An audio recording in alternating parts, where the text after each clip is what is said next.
నిన్న కొండారెడ్డిపల్లిలో మహిళా జర్నలిస్టుల మీద జరిగిన దాడిపై రాష్ట్ర మహిళా కమిషన్ ఎట్టకేలకు స్పందించింది. ఘటన జరిగిన 24 గంటలకు మహిళా కమిషన్ చైర్పర్సన్ స్పందించారు.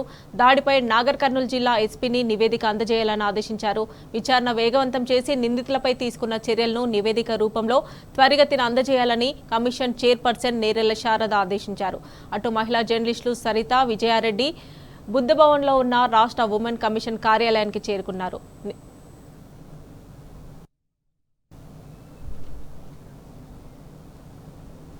నిన్న వారిపై కొండారెడ్డిపల్లిలో జరిగిన దాడి గురించి కమిషన్ చైర్పర్సన్కు కలిసి ఫిర్యాదు చేశారు.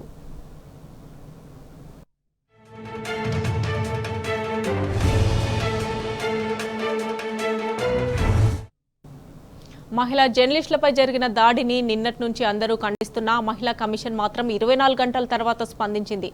అయితే బీఆర్ఎస్ వర్కింగ్ ప్రెసిడెంట్ కేటీఆర్ పై మాత్రం ఎవరూ ఫిర్యాదు చేయకపోయినా రాష్ట్ర మహిళా కమిషన్ సుమోటోగా ఫిర్యాదు తీసుకున్నారు.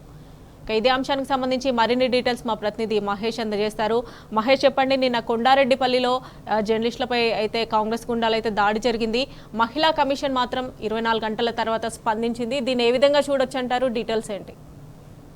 మమత, నిన్న రుణమాఫీ వార్తలు కవర్ చేసేందుకు నిన్న మహిళా జర్నలిస్టు సీఎం సొంత గ్రామం కొండారెడ్డిపల్లి వెళ్లారు. అయితే అక్కడ కొంతమంది కాంగ్రెస్ కార్యకర్తలు మహిళా జర్నలిస్టుల మీద ఆడుతున్నారు. వీరి మీద దాడి చేసిన పరిస్థితి కనిపిస్తా ఉంది. వీరి అయితే పెద్ద ఎత్తున కూడా మొబైల్ కెమెరాలు లాక్కోవడం కావచ్చు, కెమెరాలు లాక్కొని చిప్పులు కూడా డ్యామేజ్ చేసిన పరిస్థితి కనిపిస్తోంది. దాంతోపాటు అడ్డగించి వారి విధులకు అడ్డగించి మీరు ఎట్లా వస్తారు, ఇక్కడ అందరికీ రుణమాఫీ అయ్యింది, రుణమాఫీ కాలేదని ఎట్లా వార్తలు ప్రసారం చేస్తారు, ఎట్లా వార్తలు కవర్ చేస్తారని కూడా మహిళా జర్నలిస్టుల మీద కూడా ఆ తీవ్రమైన పరుష పదజాలంతో కూడా వారు అడ్డుకొని వారి విధులకు అడ్డుకొని దాడికి దిగిన పరిస్థితి కనిపిస్తుంది. ఈ నేపథ్యంలోనే వీరంతా కూడా ఇటు మహిళా జర్నలిస్టు నిన్న సాయంత్రం అటు పోలీస్ స్టేషన్ లో కూడా ఫిర్యాదు చేసిన పరిస్థితి కనిపిస్తుంది. అయితే పోలీస్ స్టేషన్ లో కూడా అటు పోలీసుల పరిధిలో కూడా పోలీస్ స్టేషన్ మహిళ చేసే ప్రయత్నం కూడా వారు చేసిన పరిస్థితి కనిపిస్తుంది. అయితే వీరు ఈ సంఘటన దృష్టిలో పెట్టుకొని మహిళా కమిషన్ కి మహిళా జర్నలిస్టు ఫిర్యాదు చేసిన పరిస్థితి కనిపిస్తుంది. ఈ నేపథ్యంలో మహిళా కమిషన్ నిన్న జరిగిన ఇన్సిడెంట్ సంబంధించి నాగర్ కర్నూలుకు సంబంధించిన ఎస్పీతో ఫోన్ లో మాట్లాడి వారికి సంబంధించిన రిపోర్ట్ ఇవ్వాలని కూడా కమిషన్ ఒక లేఖ కూడా రాసిన పరిస్థితి కనిపిస్తోంది.